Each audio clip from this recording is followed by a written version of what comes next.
Presents by DMW films.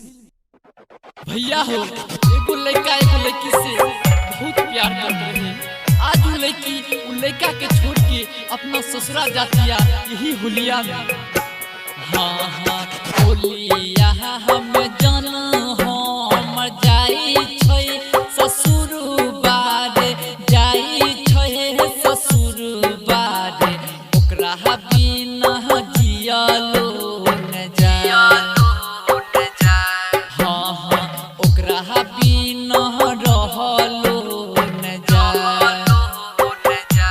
हाँ हाँ होलिया हम जान हमर जाई छै ससुर बारे, जाई छै ससुर बारे, ओकरा बिना जियलो न जाय। हाँ हाँ ओकरा बिना रहलो न जाय। हाँ हाँ ओकरा बिना जियलो न जाय। हीरा हीरा ओकरा बिना जियलो न जाय। ओकरा बिना रहलो न जाय। ओकरा बिना रहलो न जाय। अरे भैया सोची सोची अखिया से बहे हमारा लोरो बारे, बहे हमारा लोरो बारे, होलिए में छोड़िए के जाए। हाँ हाँ होलिए में छोड़िए के जाए। हाँ हाँ ओकरा बिना जियलो न जाय। हाँ हाँ सोची सोची अखिया से बहे हमारा लोरो बारे, बहे हमारा लोरो बारे, होलिए में छोड़िए के जाए। हाँ हाँ होलिए में छोड़िए के जाए।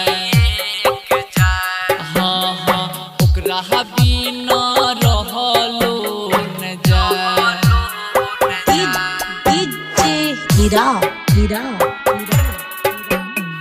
सर बजाए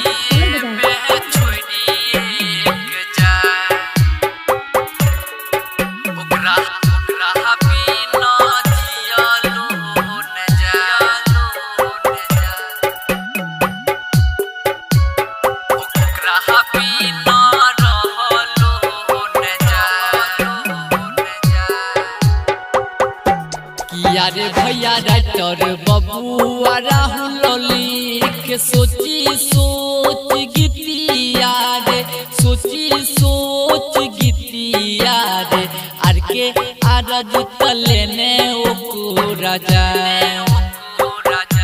हाँ हाँ आर के आरज तलेने ओको राजा। हाँ हाँ ओकरा बिना जियलो न जाय।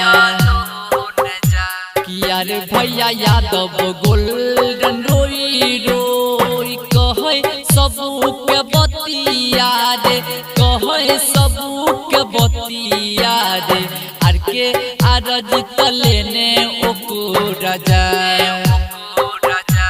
हाँ हाँ सत्या सत्यम के साथे ने न जाय। हाँ हाँ ओकरा